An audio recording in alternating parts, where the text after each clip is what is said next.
नमस्कार दोस्तों, आप सभी का स्वागत है सोशियोलॉजी ऑप्शनल की इस वीडियो सीरीज़ में। और आज हम बात करेंगे पेपर 2 की यूनिट ए के part 2 impact of colonial rule on Indian society के टॉपिक नंबर 3 जो कि है protest and movements during the colonial period, इसके बारे में। ठीक है, तो चलिए शुरू करते हैं।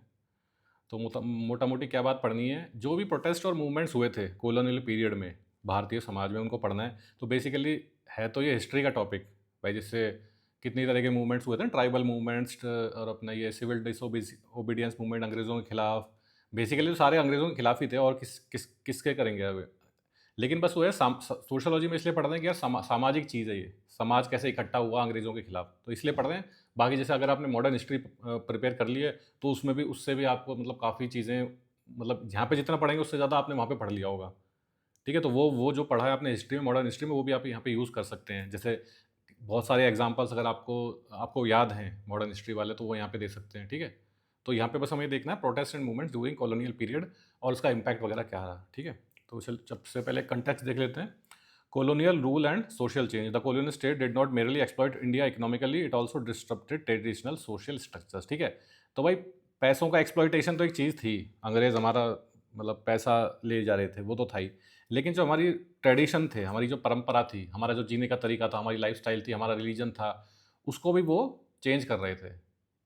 भाई जैसे सती प्रथा को एबोलिश कर दिया। अब वो आप एक मिनट के लिए मतलब भूल जाइए कि सही कर रहे थे या गलत कर रहे थे। भाई देखिए, जो चीज़ चली आ रही है, जो भी आपकी परंपरा है, उसको कोई भी दूसरा चेंज करने की कोशिश करेगा, आपको गलत लगेगा वो। अब वो चाहे सही है कि गलत है, आप चली आ रही है, आपने चेंज नहीं किया, तो आपके हिसाब से तो सही है ना वो। तो जैसे कास्ट सिस्टम हो गया, हालांकि कास्ट सिस्टम पे तो इतना कुछ अंग्रेजों ने किया नहीं था, लेकिन जैसे विडो रीमैरिज एक्ट हो गया, सती प्रथा हो गई, ठीक है, तो उनको काफ़ी चेंज किया उन्होंने। Economic policies such as permanent settlement, heavy taxation, commercialization of agriculture and deindustrialization severely affected peasants and artisans and tribals. ठीक है, तो इस तरह की जो चीज़ें थी, ये तो आम है ही भाई। इकोनॉमिक एक्सप्लॉइटेशन तो अंग्रेज़ों ने पूरी तरह से किया था, लगान लेते थे और वो सब करते थे।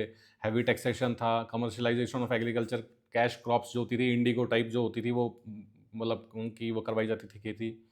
डी इंडस्ट्रियलाइजेशन, जो इंडियन गुड्स थे, जैसे मान लीजिए कपड़ा ही है, अब वो सब बाहर से आने लग गया मैनचेस्टर से, तो वो सब सारी इंडस्ट्रीज़ ख़त्म हो गई। सारे जो पीजेंट्स थे वो दूसरों की ज़मीन पे काम करने लग गए। परमानेंट सेटलमेंट जैसे हुआ था, उसमें अंग्रेज़ों ने बड़े ज़मींदारों के साथ एक मतलब जैसे क्या है, सालाना वो फिक्स कर लिया कि भाई आप हमें इतना पैसा देंगे। अब उसके बाद जो बड़ा ज़मींदार है वो कुछ ही करे, वो उसमें मतलब वो कितना कमाता है उनको मतलब नहीं है। तो वो जैसे जो पीजेंट्स हैं उनको कितना पैसा दे रहा है, उनका एक्सप्लॉइटेशन कर रहा है, उन्हें मतलब नहीं है अंग्रेज़ों को, उनको तो फिक्स्ड पैसा मिल गया। Religious and cultural interventions such as abolition of sati, enactment of widow remarriage laws, missionary activities generated both reformist enthusiasm and conservative backlash. ठीक है, तो वही है कि जैसे सती प्रथा को एबॉलिश करना, विडो रिमैरिज की बातें करना, मिशनरी एक्टिविटीज़ मतलब कि क्रिश्चियन धर्म को भारत में फैलाने की कोशिश। तो इससे क्या जनरेटेड बोथ रिफॉर्मिस्ट एंथुजियाज्म, मतलब कि जो प्रगतिशील लोग थे, मॉडर्न विचारों के लोग थे उस ज़माने में, उन्होंने तो स्वागत किया कि हाँ भाई अंग्रेज़ हमारे समाज में बदलाव लेके आ रहे हैं। लेकिन कंजर्वेटिव लोग भी होते हैं कि यार ये हमारी क्या हो रहा है, ये हमारी जो ट्रेडिशंस हैं उनको उनके साथ छेड़छाड़ कर रहे हैं। मतलब क्या है ना, इकोनॉमिक एक्सप्लॉइटेशन तो आदमी फिर भी झेल लेता है कि ठीक है यार, लेकिन जैसे आपकी जो परंपरा है, आपका रिलीजन है, आपका लाइफस्टाइल है, आपका ट्रेडिशन है, उसके साथ छेड़छाड़ हो ना, वो फिर आदमी का क्या ईगो हर्ट हो जाता है कि यार ये तो हमारे जीने का तरीका ही बदल रहे हैं। तो वो भी एक तरह से इन मूवमेंट्स का कारण बना था। The introduction of Western education and liberal ideas inspired reformist group, but also deepened existing social cleavages. ठीक है, तो वही वेस्टर्न एजुकेशन लाई गई, लिबरल आइडियाज़ आए, तो इससे क्या हुआ, रिफॉर्मिस्ट ग्रुप तो बने, लेकिन जो समाज में जो मतलब हमारे वो हैं आपस में क्लीवेज, मतलब कि हम किस तरह से अलग हैं, डिफ्रेंसिएशन, भेदभाव जो हैं हमारे आपस में, जैसे कास्ट बेसिस पे हो गया, रिलीजन के बेसिस पे हो गया, या जेंडर के बेसिस पे हो गया, वो भी बहुत ज़्यादा बढ़ गया। The causes of protest and movements during colonial rule were both external in the form of colonial exploitation and internal in the form of caste, religion, patriarchy and social hierarchy. ठीक है, तो ये जो प्रोटेस्ट और movements थे, ये बहुत external थे और इंटरनल थे। ज़्यादातर तो इंटरनल थे, वो एक्सटर्नल थे, सॉरी। कॉलोनियल अंग्रेज़ों के खिलाफ था बेसिकली, क्यों अंग्रेज़ क्या कर रहे थे, पैसा भी आपका पैसा भी चूस रहे थे आपसे, पैसा भी ले रहे थे, साथ ही साथ आपका जो ट्रेडिशन है, आपकी लाइफस्टाइल है, आपका कल्चर है, आपका रिलीजन है, उसको भी चेंज कर रहे थे। थोड़ा बहुत इंटरनल भी कह सकते हैं, जैसे कास्ट या रिलीजन या पेट्रियार्की, इनके बेसिस पे भी कुछ मूवमेंट्स हुए थे। ठीक है, तो सबसे एक एक करके देख लेते हैं। अभी जैसे पीजेंट मूवमेंट्स हो गया, होने को तो बहुत सारे हुए थे, तो यहाँ पे अगर उनको पढ़ेंगे तो क्या फिर वो मॉडर्न हिस्ट्री का ही ये लेक्चर बन जाएगा। तो यहाँ पे जैसे हम थोड़े बहुत देख लेते हैं, उसके बाद अगर आपको ज़्यादा इनके बारे में जानना है तो आप मॉडर्न हिस्ट्री पढ़ सकते हैं, और अगर आपने पढ़ी है तो आपको पता ही होगा ऑलरेडी। तो peasant movements in colonial India were rooted in agrarian distress caused by colonial taxation, landlordism and exploitation. ठीक है, तो भाई पीजेंट क्या होते हैं? किसान, खेती करने वाले। तो ऑब्वियस सी बात है कि वो अगर कोई मूवमेंट कर रहे हैं तो क्यों करेंगे? क्योंकि एग्रेरियन डिस्ट्रेस मतलब कि एग्रीकल्चर में कोई ना कोई प्रॉब्लम आ रही है। वो क्या प्रॉब्लम्स थी? बहुत ज़्यादा हैवी टैक्सेशन, दुगना लगान देना पड़ेगा, मूवी बनी थी। ठीक है, लैंडलॉर्डिज्म, बड़े बड़े जमींदार हो गए जो फिर उनका एक्सप्लॉइटेशन कर रहे हैं। ठीक है, उसके बाद जैसे कैश क्रॉप्स उगवा रहे हैं, इंडिगो की खेती करवा रहे हैं, उसके अगेंस्ट हुआ था। तो मतलब किसानों की हालत बहुत ख़राब हो गई थी। क्यों? क्योंकि किसान ही तो मेन चीज़ थे उस ज़माने में। इंडस्ट्रियल रेवोल्यूशन तो यूरोप में ही आई थी। इंडिया तो अभी मतलब वॉज स्टिल 90% ओवर, मतलब पॉपुलेशन किस में थी? एग्रीकल्चर में थी। तो उन्हीं को एक्सप्लॉइट करेंगे। तो इसमें जैसे एग्जांपल देख लेते हैं। Champaran movement 1917 led by Mahatma Gandhi was directed against operation of Indigo planters. ठीक है, तो वही कैश क्रॉप होती है इंडिगो, जिससे वो डाई बनाई जाती है नीले कलर की, कपड़े रंगने के लिए। तो अब कैश क्रॉप में ये है ना कि ज़मीन एक तो ख़राब हो जाती है ज़्यादा, वो जो एक रोटेट फार्मिंग रोटेशन होता है, ज्योग्राफी में आपने पढ़ा होगा। तो 2-3 बार आप इंडिगो लगाएंगे तो ज़मीन पूरी ख़राब हो जाती है। ठीक है, तो इस वजह से, और फिर आपको अगर आप इंडिगो लगाएंगे तो खाएंगे क्या? भाई अनाज उगाना प्राइमरी चीज़ है ना, तो इसलिए बहुत पीजेंट्स को प्रॉब्लम हो रही थी। तो उसके लिए Champaran movement led by Mahatma Gandhi. उसके बाद खेड़ा सत्याग्रह 1918 was launch against high revenue demands impose during a famine. ठीक है, तो वही लगान मूवी का एक्चुअली प्रेमिस ले सकते हैं कि लगान में भी यही होता है कि मतलब सूखा पड़ा हुआ है, फिर भी कह रहे हैं कि अंग्रेज़ हमें दुगना लगान चाहिए। तो वही खेड़ा सत्याग्रह में था 1918 में।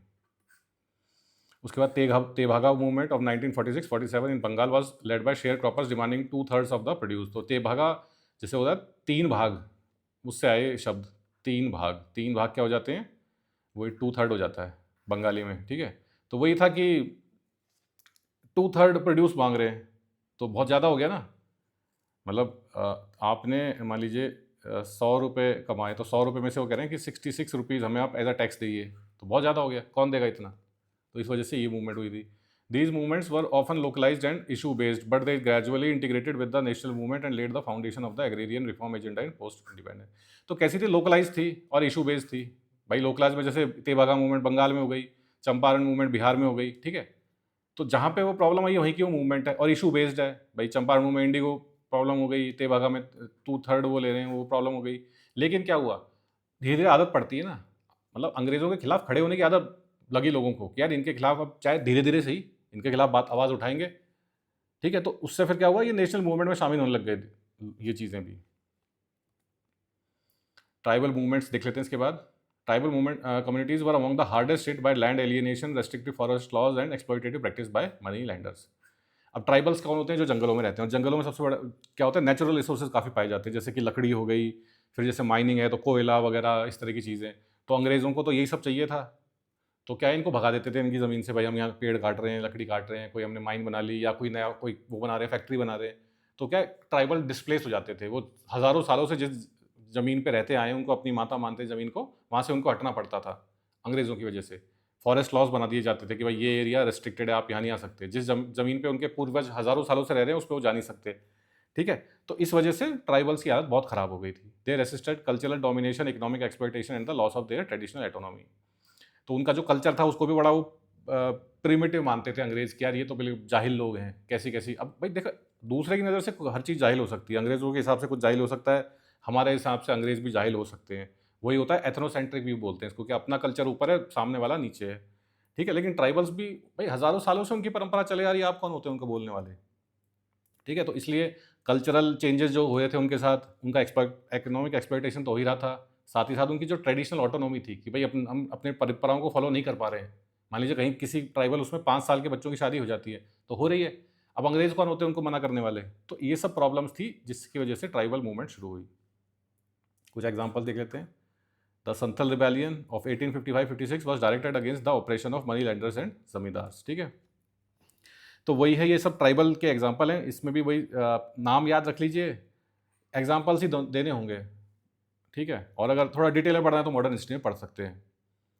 तो वही operation of money lenders and zamindar. उसके बाद Rampa rebellion of 1922-24 in Andhra Pradesh was led by Alluri Sitarama Raju against colonial authority and exploitation. Tribals oppose forest laws that stop them from shifting cultivation and using forest produce. ठीक है, तो वही जैसे फॉरेस्ट प्रोड्यूस है, पेड़ हो गए, और भी जितने भी फॉरेस्ट में चीज़ें मिलती हैं उनको आप यूज़ ही नहीं कर सकते, क्योंकि अंग्रेज़ों ने बोला ये हमारे हैं, आपका अधिकार नहीं है इस पे। तो उनको जाना पड़ेगा, हज़ारों सालों से जिस जंगल में वो रहते आए थे, ठीक है? तो ये सब अब फॉरेस्ट लॉज़ हो गए, शिफ्टिंग कल्टीवेशन का बंद कर दिया, तो वो कहाँ जाएँगे? उनकी जो जीने की परंपरा है वो सब बदल दी, तो इसलिए इस तरह के मतलब इनके कारण बेसिकली यही थे। एग्ज़ाम्पल के तौर पे आप इनके नाम लिख सकते हैं, ईयर भी साथ में लिखना सही रहता है, अगर कोई लीडर याद रह जाए तो वो भी लिख दीजिए, अच्छा रहेगा। ततान भगत मूवमेंट 1914 से 1920 of the Oran tribals in, ये ओरन ट्राइब होती है बिहार में, was a revivalist movement that combined Gandhian principles with revival of traditional tribal practices. ठीक है, तो रिवाइवल मूवमेंट क्या होती है? अपना जो पुराना कल्चर था उसको वापस लेके आओ। साथ ही साथ इसमें इन्होंने क्या था, गांधीयन प्रिंसिपल्स थे ना, अहिंसा, नॉन वायलेंस और ये सब स्वदेशी, ये सब जो चीज़ें थी गांधी जी की, उनको मिक्स कर दिया अपनी ट्राइबल प्रैक्टिसेस में।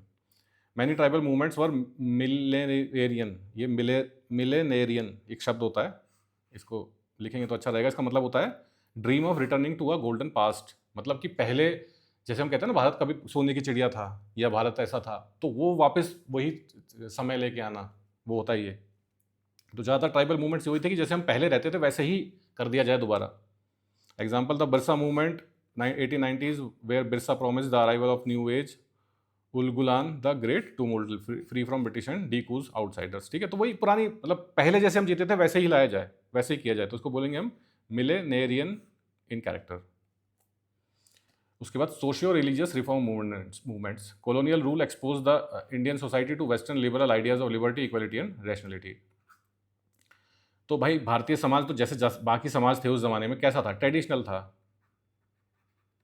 अब उसको आप अच्छा कहिए बुरा कहिए वो आपकी मर्जी। भाई कास्ट सिस्टम भी थी, सती प्रथा भी थी, अर्ली मैरिज भी थी, विडो मैरिज नहीं थी, और जैसे फीमेल पैट्रियार्की थी, तो जो भी था वो था। लेकिन जब कॉलोनियल एजुकेशन आई तो वेस्टर्न आइडिया जैसे कि लिबर्टी, इक्वालिटी, रैशनलिटी, तो ये सब आए, तो इससे क्या हुआ, लोगों के अंदर नए विचार आए। Indian reformers sought to eliminate social evils and reinterpret traditional light of these news ideas. तो नए जो पढ़ लिख गए थे लोग, अंग्रेजी शिक्षा जो जिन्होंने ले ली थी, अंग्रेजी स्कूल में चले गए थे, तो उनको लगा यार ये समाज तो हमारा बहुत पीछे है, असली चीज़ें तो क्या होती हैं, लिबर्टी, इक्वालिटी, रैशनैलिटी, हमें किसी तरह का डिस्क्रिमिनेशन नहीं करना चाहिए, महिलाओं की रीमैरिज करानी चाहिए, बच्चों की शादी नहीं करानी चाहिए, सती प्रथा नहीं होनी चाहिए। एकदम से आपको नए आइडियाज़ मिले ना, बिकॉज ऑफ क्या, बिकॉज ऑफ इंग्लिश एजुकेशन। तो इसमें एग्जांपल्स अगर आप कुछ देखना चाहें, जैसे ब्रह्मो समाज फाउंडेड बाय राजा राम मोहन रॉय, को फादर ऑफ मॉडर्न इंडिया भी कहते हैं, एडवोकेटेड मोनोथीज्म, मतलब कि मोनोथीज्म, मोनो का मतलब होता है एक, और थियोलॉजी उसी से आया, थीज्म मतलब कि भगवान, गॉड, तो एक भगवान में मानना होता है monotheism. And oppose sati, caste discrimination and superstition, supported women's rights and modern education. उसके बाद Prarthana Samaj led by M G Narayan, focus on social reform such as widow remarriage and women's education. ठीक है। Arya Samaj founded by Dayanand Saraswati, emphasize slogan back to Vedas. तो आर्य समाजी क्या होते हैं, हिंदू ही होते हैं, बट क्या करते हैं, ये बाकी चीज़ों में नहीं मानते हिंदू धर्म की, और जैसे कि राम सीता रामायण महाभारत, इनका सिर्फ होता है वेद हैं जो हैं। Oppose caste discrimination and have, और कास्ट में भी नहीं मानते, सब सेम होते हैं वहाँ पे, revivalist tendencies. Aligarh movement superseded by Sir Syed Ahmad Khan, promoted educational and reform and modernization of Muslims. ठीक है, तो जो अलीगढ़ मुस्लिम यूनिवर्सिटी वो भी इसी दौरान बनी थी। ठीक है, तो ये भी काफ़ी प्रोग्रेसिव थे सर सैयद अहमद खान। तो मुस्लिम्स को फंडामेंटलिज्म और जो ट्रेडिशनल वो है उससे बाहर लाके मॉडर्न बनाने में काफ़ी इन्होंने रोल प्ले किया था।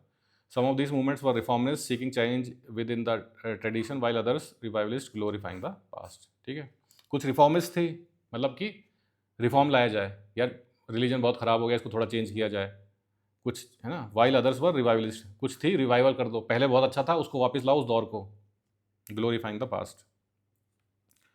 उसके बाद वुमेंस मूवमेंट, वुमेंस की हालत बहुत ख़राब थी, पैट्रियार्की थी। ठीक है, तो विडो रिमैरिज नहीं थी, सती प्रथा थी, तो women's reform became a significant part of social and political debates during the colonial period. Reformers, nationalist and Christian missionaries all played an active role in pushing for social legislation concerning women. ठीक है, nationalist Christian missionaries का काफ़ी हाथ था इसमें, क्योंकि उनका देखिए इसमें, अब वो उनके हो सकता है इंटेंशन अच्छे हों, लेकिन उनके ड्यूअल पर्पज सॉल्व हो जाते थे। एक तो भाई क्रिश्चियन मिशनरी का पहला पर्पज है स्प्रेड क्रिश्चियनिटी।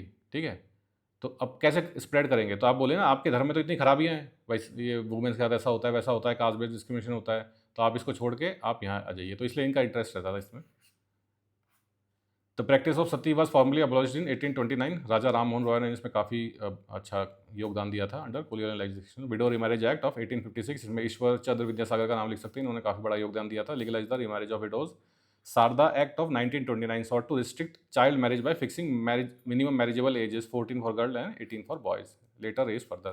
ठीक है, तो शारदा एक्ट क्या था 1929 का, minimum marriage age 14 for girls. अब आप कहेंगे 14 फॉर गर्ल्स, कुछ कुछ ज़्यादा ही कुछ ज़्यादा ही वो नहीं हो गया? लेकिन उससे पहले तो क्या था, 5-6 साल की लड़कियों की शादी कर दी जाती थी, तो 5-6 साल से तो 14 ज़्यादा ही मानेंगे ना। और आज 18 है, तो इतना भी कोई डिफरेंस नहीं है 18 और 14 में। Women gradually began participating national movements and linked gender issues to broader freedom struggles. Example Sarojini Naidu led civil disobedience movement, Annie Besant was active in home rule movement. ठीक है, तो फिर धीरे धीरे वुमेन ने भी अपना पार्टिसिपेशन शुरू किया नेशनल मूवमेंट्स में। 2 एग्जांपल लिख सकते हैं, सरोजिनी नायडू और एनी बेसांट का। इसके अलावा अगर आपको मॉडर्न हिस्ट्री से और याद है तो बहुत ही अच्छी बात है, वो भी आप लिख सकते हैं। Labor and industrial movements. Industrialization under colonial rule was exploitative, marked by long working hours, low wages and the absence of legal protection for workers. ठीक है, तो अब वही बात है कि भाई अंग्रेज़ यहाँ पे आए हैं तो सैर सपाटा करने तो आए नहीं है, वो किस लिए आए हैं? पैसा कमाने। और पैसा कैसे आएगा भाई? दूसरे का करो एक्सप्लॉइटेशन। तो जितना भी इंडस्ट्रियलाइजेशन हुआ अंग्रेज़ों की वजह से, यहाँ पे मॉडर्न मिल्स वगैरह बनी, ठीक है, वो सब क्या है, कॉलोनियल में कैसा था, एक्सप्लॉइटेटिव था। लॉन्ग वर्किंग आवर्स, बहुत कम पैसा मिलना, बहुत ही ख़राब हालात, अनहाइजेनिक कंडीशंस में काम करना, कोई एक्सीडेंट हो जाए तो फिर कुछ पैसा नहीं मिलना, अनसेफ कंडीशंस में वर्क करना, कोई किसी तरह की लीगल प्रोटेक्शन नहीं कि आपके यहाँ कुछ हो गया तो आपको कुछ वो दिया जाए। Industrial workers responded to these condition by organizing strikes and protest. ठीक है, तो वही एक तरह से मूवमेंट का पार्ट हो गया। उन्होंने कहा भाई ये बहुत हो गया अत्याचार, अब हम क्या करेंगे, आवाज़ उठाएंगे। टेक्टाइल एग्जाम्पल जैसे देख ले सकते हैं, textile workers in Bombay launch several strikes beginning in 1890s to demand better working conditions. ठीक है, example 1890 strike in Bombay textile mills lasted for 6 months showing growing unity of workers. ठीक है, तो 1899 में बॉम्बे टेक्सटाइल मिल्स में स्ट्राइक की गई थी, 6 महीने चली थी, वही ख़राब कंडीशंस के against. All India Trade Union Congress AITUC was formed in 1920 to organize workers at a national level. All leaders like Lala Lajpat Rai and Jawaharlal Nehru supported it। ठीक है, तो वही All India Trade Union Congress, वही है कि जितने भी यूनियन होती है जैसे मजदूरों की, वो है ये कि कोई भी मजदूरों के साथ इशू हो रहा है, पैसा कम है, वर्किंग आवर्स ज़्यादा है, तो उसके खिलाफ ये क्या करते हैं, हड़ताल कर देते हैं। पहले हड़ताल बहुत कॉमन होती थी, स्ट्राइक हो गई साहब, स्ट्राइक हो गई। These labor and industrial movements pressured the colonial state to introduce labor legislation including the regulation of working hours। ठीक है, तो लेबर एंड इंडस्ट्रियल मूवमेंट्स इन्होंने क्या किया, कॉलोनियल स्टेट जो अंग्रेज थे उन पर दबाव बनाया कि आप लेबर लॉज लाइए, ठीक है, और रेगुलेशन ऑफ वर्किंग आवर्स को थोड़ा रेगुलेट करिए। उसके बाद nationalist movements over time localize struggles gradually became integrated into larger national movements led by the Indian National Congress and Mahatma Gandhi. ठीक है, तब तक ये हमने देखी थी जो क्या है, स्पेसिफिक रीजन्स वाली मूवमेंट्स थी भाई। जैसे पीजेंट्स हो गए तो खेती में कोई प्रॉब्लम आ रही, एग्रीकल्चर में। फिर जैसे कोई ये अपनी फेमिनिस्ट वुमेन की कोई प्रॉब्लम है उसको लेके। अब क्या है, नेशनलिस्ट मूवमेंट जो पूरे भारत को एक कर दिया जिन्होंने अंग्रेज़ों के खिलाफ आज़ादी के लिए। तो इसका एग्जाम्पल और ये सबका सब इनमें सबसे बड़ा पार्ट किसका था, इंडियन नेशनल कांग्रेस ही मेन इसमें वो थी। और महात्मा गांधी ने तो पूरा एक तरह से माहौल ही बदल के ना, जज्बात बदल दिए थे। 1900 कब आए थे महात्मा गांधी वापस, वो मुझे ये याद नहीं, लेकिन उसमें यह है कि वो प्रवासी भारतीय दिवस उसी दिन मनाया जाता है। प्रीलिम्स में एक बार ये सवाल भी आया था। एग्जाम्पल जैसे आप देख सकते हैं, नॉन कॉपरेशन मूवमेंट 1920 से 22 चली थी, mobilize masses through boycotts of schools, laws, court and foreign goods. ठीक है, तो ये एग्जाम्पल लिख सकते हैं। नॉन कॉपरेशन में वही था कि यार हमें बॉयकॉट करना है जो भी चीज़ें उसका, स्कूल्स का, लॉ का, कोर्ट का, फॉरेन गुड्स का, कॉपरेट नहीं करेंगे बेसिकली अंग्रेज़ों के साथ हम। उसके बाद civil disobedience movement launch with salt march, ये डांडी मार्च जो गांधी जी ने की थी, emphasize defiance of union unjust colonial laws. तो वही सिविल डिसोबीडियंस क्या है कि हम जो रूल ऑफ द लॉ है उसको नहीं मानेंगे। तो एक तरह से वो डांडी सॉल्ट मार्च में गांधी जी ने वो नमक लेके कानून को तोड़ा, अंग्रेज़ों के कानून को, क्योंकि वैसा था कि कोई भी ऐसे आप नमक नहीं उठा सकते, वो अंग्रेज़ों का नमक है। ठीक है, तो उससे फिर ये सिविल डिसोबीडियंस मूवमेंट शुरू हुई। उसके बाद finally quit India movement 1942 called for immediate British withdrawal and marked peak of mass militant resistance. ठीक है, तो ये तो बिल्कुल उन्होंने कहा अंग्रेज़ों से आप हाथों हाथ निकलिए, पहली फुर्सत में, कहते हैं ना पहली फुर्सत में निकल। लेकिन वो पहली फुर्सत 1942 से आते आते 5 साल लग गए, 1947 में आई। The boundaries between interest-based protest and national ideology increasingly blurred the freedom struggle advance। ठीक है, तो जैसे जैसे ये और मूवमेंट्स होते गए तो जो बाउंड्रीज थी किन के बीच में, इंटरेस्ट बेस्ड प्रोटेस्ट, जैसे इससे पहले देखे ना, एग्रीकल्चर वाले हो गए, फेमिनिज्म वाले हो गए, या सोशल वाले हो गए, और एक नेशनलिस्ट मूवमेंट, इनकी बाउंड्री ब्लर हो गई, सारे एक ही हो गए, और सबका एक कॉमन एनिमी कौन हो गया? ब्रिटिशर्स। उसके बाद स्कॉलरली पर्सपेक्टिव, मतलब पढ़े लिखे लोग, पढ़े लिखे तो खैर हम भी हैं, लेकिन हमसे बहुत ज़्यादा स्कॉलर्स जो होते हैं, इंटेलेक्चुअल्स, वो क्या कहते हैं? According to Sumit Sarkar, early movements were localized and not truly nationalistic. मतलब कि जो पहले मूवमेंट थी वो लोकलाइज थी, नेशनलिस्टिक नहीं थी। बिल्कुल सही बात है भाई, जैसे आप ट्राइबल मूवमेंट देख लीजिए, किसी एक पर्टिकुलर जगह हो रही है, या जैसे एग्रीगेरियन मूवमेंट देख लीजिए, चंपारण सत्याग्रह चंपारण में हो रहा है, खेड़ा वाला खेड़ा में हो रहा है, जहाँ पे, है ना, तो वो लोकलाइज एक जगह के हैं, उनका पूरे नेशन से मतलब नहीं है, और वो किसी एक पर्टिकुलर स्पेसिफिक वजह की वजह से हो रहे थे, being driven by more interest based ideologies. भाई किसी की ट्राइबल की ज़मीन चली गई इसलिए कर रहा है, rather than broader nationalism. Nationalism की उसमें कोई बात नहीं थी, एंड ऑफन वर मिलेनेरियन, वही जो हमने पहले साथ पढ़ा था, मतलब कि रिवाइव टू गोल्डन पास्ट, पहले जो हमारा सोने की चिड़िया थी, या मतलब ऐसा स्पेसिफिक नहीं, मतलब शब्द का ये होता है कि जो पहले हमारा अच्छा टाइम था, गोल्डन एरा था, वहीं पे वापस जाना है हमें। बुद्धदेव चौधरी क्या कहते हैं? Classified movements into two broad types, revivalist and reformist and reactionary. Revival मतलब कि रिवाइव करिए, रिवाइव मतलब वही पहले वाला जो धर्म था उसको वापस लेके आइए। जैसे मान लीजिए बोले ना यार हिंदू धर्म में बहुत मिलावट आ गई है, तो प्योर जो हिंदू धर्म है उसको वापस लेके आइए। रिफॉर्मिस्ट क्या होता है कि यार हिंदू धर्म में थोड़ा है ना कुछ चीज़ें खराब है, जैसे कास्ट डे या कास्ट सिस्टम खराब है हिंदू धर्म में, इसको थोड़ा चेंज करिए, तो मतलब इन्हें थोड़ा इसमें चेंज कर दिया, वो रिफॉर्मिस्ट हो गया। फॉर एग्जाम्पल तान भगत मूवमेंट व revivalist, while Arya Samaj was revivalist, reformist and with reformist undertones. ठीक है, तो तान भगत मूवमेंट कैसी रिवाइवलिस्ट थी, और आर्य समाज कैसी थी तो रिवाइवलिस्ट, लेकिन उसमें थोड़ी बहुत रिफॉर्मिस्ट अंडरटोन भी थी। रिफॉर्मिस्ट इसलिए ना कि उन्होंने आर्य समाजियों जैसे कास्ट जो हिंदू हिंदू धर्म में होती है उसको बिल्कुल खारिज कर दिया, तो एक तरह से रिफॉर्म किया हिंदू धर्म का। Dhanagare cautions cautions against equating peasant and tribal movements with nationalist movement. तो ये भी वही कह रहे हैं धनाग्रे भी कि भाई ये जो ये पीजेंट और ट्राइबल मूवमेंट्स हैं इनको आप ये नेशनल मूवमेंट मनवानी है। नेशनल मूवमेंट अलग चीज़ होती है, tribal movement peasant movement localise होती है और किसी पर्टिकुलर इंटरेस्ट से जुड़ी होती है। Nothing that they were mostly transitory issue based and interest focus, unlike the continuous and sustain character of national struggle. तो नेशनल स्ट्रगल होती है वो चलती रहती है, जब भाई क्योंकि बड़ा गोल है, बड़ा बड़ा हमें ऑब्जेक्टिव हासिल करना है, तो चलता रहेगा। अंग्रेज़ों को भगाना इतना आसान काम नहीं है, तो चलता रहेगा, 50-100 साल चलेगा। अभी छोटी मोटी जो ये होती है, जैसे भाई कोई एग्रीकरियन वो हो रही है भाई, चंपारण वाली हो रही है, अब उसमें हो सकता है कि अंग्रेज मान गए ठीक है यार हम आपका टैक्स कम कर देंगे, जो भी आपकी मतलब पूरी तो नहीं मानते लेकिन 50% शर्तें मान गए, तो वो ख़त्म हो गई। तो क्या होती हैं, ये होती हैं ट्रांजिटरी, थोड़े टाइम के लिए, इशू बेस्ड होती हैं, ठीक है, इंटरेस्ट फोकस होती हैं, कंटिन्यूस नहीं होती। कंटिन्यूस कौन सी होती है? नेशनलिस्ट मूवमेंट्स होती हैं। सस्टेन्ड कैरेक्टर वही रहता है। A.R. Desai emphasized that social and protest movement and colonialism were closely tied to material condition। अब A.R. देसाई तो क्या थे? मार्क्सिस्ट थे, तो इनकी हर चीज़ कहाँ पे जाएगी बात? मटेरियल कंडीशन पे। तो ये कहना social and protest movement work क्या थे? सारे मटेरियल कंडीशन पे। तो कुछ हद तक बात सही है भाई, जैसे ट्राइबल्स ने भी क्यों किया भाई, उनके फॉरेस्ट से ही तो उनका जीवन चलता है, उस पर पूरा अंग्रेज कब्जा कर लेंगे तो उनकी मटेरियल कंडीशन बिगड़ जाएंगी, खाना कहाँ से खाएंगे। इसी तरह जैसे एग्रीकल्चर में किसानों के साथ अत्याचार क्या हो रहा है? पैसे के लिए तो हो रहा है, वो खेती सारी उनका 2/3 टैक्स या जो भी ले रहे हैं, तो सारे मटेरियल कंडीशंस पे हो रहा है, created by colonial capitalism and view them as part of broader dialectic of class struggle within Indian society. ठीक है, अब ऐसी बात नहीं कि ये ऐसे ही थे, इनके अचीवमेंट्स भी थे। क्या क्या अचीवमेंट्स थे इन मूवमेंट्स के? Many movements in colonial India partially और fully achieve their stated objectives. ठीक है, तो काफ़ी सारी मूवमेंट्स ऐसी थी कि फेलियर थी, काफ़ी उन्होंने पार्शियली और पूरी तरह से अपने जो उनके टारगेट थे अंग्रेजों से अपनी बात मनवा ली। ठीक है, अब ज़्यादातर तो क्या होता है, पार्शियली होता है यार, आपकी कुछ बातें मान लेंगे, क्योंकि अंग्रेज कहेंगे ऐसे पूरी बात थोड़ी मान लेंगे। और जो सबसे बड़ी हमारी नेशनल मूवमेंट थी उसमें तो हमने फुल्ली कर लिया ना, भगा ही दिया अंग्रेजों को। Peasant movement led the foundation for post independence land reforms. ठीक है, तो जो पीजेंट मूवमेंट शुरू हुई थी अंग्रेजों के अत्याचार से, तो वो अंग्रेजों के जाने के बाद भी कंटिन्यू रही कि हमें किसानों की जो हालत है उसको उसमें सुधार लेके आना है। Women's movements led to significant social legislation such as abolition of sati and the passage of Sharda Act. ठीक है, तो शारदा एक्ट ने क्या किया था? मैरिज की एज बढ़ाई थी, इसमें अबॉलिशन ऑफ सती हो गया। Labour movement secured improvements in working condition through strikes protest and organize. ठीक है, तो लेबर मूवमेंट से क्या हुआ? लेबर्स की वर्किंग कंडीशन अच्छी हो गई। एग्जांपल आप लिख सकते हैं, factory act gradually reduce working hours. उसके बाद religious reform movements restructure social and religious institution as seen in the gurdwara reform movement, इसका एग्जांपल दे सकते हैं। तो रिलीजियस रिफॉर्म मूवमेंट्स में भी काफ़ी हैं, जैसे अपना आर्य समाज बना तो वो सब खत्म हुई कुरीतियाँ जो भी हो सकती, मतलब ऐसा तो नहीं कि अब कास्ट सिस्टम थोड़ी खत्म कर दिया आर्य समाज ने, आज भी चल रहा है। उस समय वो क्या उस टाइम क्या खत्म करेगा, लेकिन एक थॉट, एक भाई दिमाग में लोगों का है ना यार, कास्ट सिस्टम गलत होता है।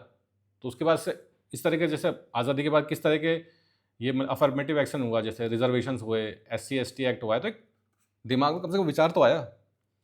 These diverse movements also sowed the seeds of national consciousness and created a culture of resistance against colonial authority। ठीक है, तो ये जो अलग अलग मूवमेंट थी, वही तो मैं जैसे आपको पहले बोला ना कि एक नेशनल कॉन्शियसनेस आई और एक कल्चर ऑफ रेसिस्टेंस आया कि हायर, चाहे आप एग्रीकल्चर के बेसिस पे वो कर रहे हैं प्रोटेस्ट, यार हमारा लगान माफ़ कर दो, लेकिन आपके अंदर अंग्रेज़ों के खिलाफ खड़े होने की हिम्मत आई ना, आपके दिमाग में विचार आया कि यार अंग्रेज़ों से हम अपनी मतलब बातें मनवा सकते हैं, अपने हक के लिए लड़ सकते हैं। लिमिटेशंस क्या हैं? Many reform movements in colonial India were elite driven and fail to mobilize masses effectively. ठीक है, तो ज़्यादातर रिफॉर्म मूवमेंट्स कैसी थी? एलिट ड्रिवन, मतलब कि बड़े लोग ही इसमें पार्टिसिपेट करते थे, जैसे राजा राम मोहन रॉय हो गए, ठीक है, दादा भाई नौरोजी हो गए, MG रानाडे हो गए, नेहरू हो गए, गांधी हो गए, ये सब क्या थे? सब विदेश में पढ़े हुए लोग थे, आम आदमी को पता ही नहीं होता था ये सब क्या हो रहा है। And fail to mobilize the masses effectively. बाद में गांधी जी आए ना, हालांकि गांधी जी भी विदेश में पढ़े हुए थे, लेकिन जैसे उन्होंने अपना जैसे वो कपड़े वपड़े त्याग दिए, धोती पहनते थे, ऊपर तो कुछ पहनते ही नहीं थे, लाठी लेके चलते थे, तो आम आदमी क्या उससे कनेक्ट कर पाया, यार ये आदमी हमारे जैसा है, हमारी जैसी बात करता है, ये कोई काला अंग्रेज नहीं है, गो होते हैं ना वैसे साहब की, यार ये दिखने में तो इंडियन ही है, लेकिन ये कपड़े सारे काम इसके, हरकतें अंग्रेजों जैसी हैं। तो गांधी के साथ लोगों ने क्या किया? कनेक्ट किया। These movements often excluded regions that were under princely states that lacked the act all India reach। तो princely states में तो क्या था ना कि प्रिंसली स्टेट तो भाई राजा के अंडर में है, जो भी वहाँ पे रियासत है, तो फिर वहाँ पे कैसे होगा रिफॉर्म? वहाँ पे तो कोई प्रोटेस्ट वगैरह होगा नहीं, क्योंकि राजा की सेना आएगी और सेना क्या करेगी? मार देगी, मतलब वो मार तो नहीं देगी, लेकिन जो भी उनको दबा देगी। तो सारे ये प्रोटेस्ट कहाँ होते थे? जहाँ ब्रिटिश कंट्रोल टेरिटरी थी, क्योंकि ब्रिटिशर्स ही तो फिर उस तरह के काम करते थे। तो वहाँ पे फिर क्या ना, पूरा ऑल ओवर इंडिया रीच नहीं मिल पाती। Reform movements are sometimes criticize being denationalized and westernized. Denationalize मतलब नेशनलिज्म नहीं है इसमें, राष्ट्रवाद की बात नहीं है, ये अपने पर्टिकुलर इंटरेस्ट पे ही बात कर रहे हैं। एंड वेस्टर्नाइज्ड मतलब वेस्टर्न तरीकों से ये काम हो रहा है। They remain disconnected from concerns of common people. Common people की इसमें बात नहीं हो रही थी, क्योंकि रिफॉर्म जो जितने भी थे, भाई आप अपने ट्रेडिशन को चेंज कर रहे हैं, उसी को तो रिफॉर्म कहेंगे। भाई सती प्रथा को आप वो कर रहे हैं अबॉलिश, ठीक है, गलत चीज़ है, लेकिन भाई हिंदुस्तान का जो ट्रेडिशन है ना, उसके आप छेड़छाड़ कर रहे हैं, तो वो वेस्टर्न तरीका लेके आ रहे हैं। The localize nature of many movements limited their transformative potential. तो वो लोकलाइज मतलब किसी एक पर्टिकुलर जगह से वो थे ना कि भाई यहाँ का हो रहा है, चंपारण का हो रहा है, तो फिर पूरे उसमें ट्रांसफॉर्म कैसे हो पाएगी? भाई जैसे होता है ना कि एक चिंगारी भड़की, जैसे 1857 की जो वो हुआ था क्रांति, वो एक मंगल पांडे ने शुरू की थी, और फिर धीरे धीरे मतलब पूरे पूरे इंडिया तो नहीं, लेकिन अच्छे खासे 60% इंडिया में तो फैली गई थी वो। लेकिन इनका क्या लोकलाइज नेचर जो होता है ना, ये फिर वहीं पे शुरू होती है और वहीं खत्म हो जाती है, आगे नहीं फैल पाती आँख की तरह। तो ये इनके लिमिटेशंस हो गए। ठीक है, तो इस वीडियो में हमने देखा क्या? Protest and movements during colonial period. अब इसमें ज़्यादा आपको पढ़ना है तो आप ना मॉडर्न हिस्ट्री उठाइए, और आपने पढ़ा ही होगा ना वो तो, फिर क्योंकि फिर मतलब ये सब्जेक्ट पढ़ने का मतलब क्या, अगर आप मॉडर्न हिस्ट्री नहीं पढ़ रहे तो उसमें आपको काफ़ी ये डिटेल में मिल जाएंगे, और ज़्यादा डिटेल में पढ़ना भी नहीं है, क्योंकि सवाल आएगा ना तो इतना टाइम होता भी नहीं है। हमेशा यूपीएससी की तैयारी में, ऑप्शनल की तैयारी में ये ध्यान रखिए, लेस इज़ मोर। PhD नहीं करनी है, जितना क्योंकि देखिए ना 3 घंटे का पेपर होता है, इतने सारे सवाल होते हैं, पर सवाल शायद 9.5 मिनट मिलते हैं, ऐसा कुछ मिलता है। आप सवाल पढ़ेंगे तो थोड़ा बहुत भी लिखेंगे तो काम हो जाता है, इसलिए हमेशा ज़्यादा पढ़ने से बजाय ज़्यादा याद करने, रिटेंशन पावर को ज़्यादा उस पर ध्यान दीजिए, कि ज़्यादा पढ़ने से बढ़िया ज़्यादा दिमाग में रहे। बोलते हैं ना, एक किताब को 10 बार पढ़ना ज़्यादा सही है, या 10 किताबों को एक बार पढ़ना गलत है।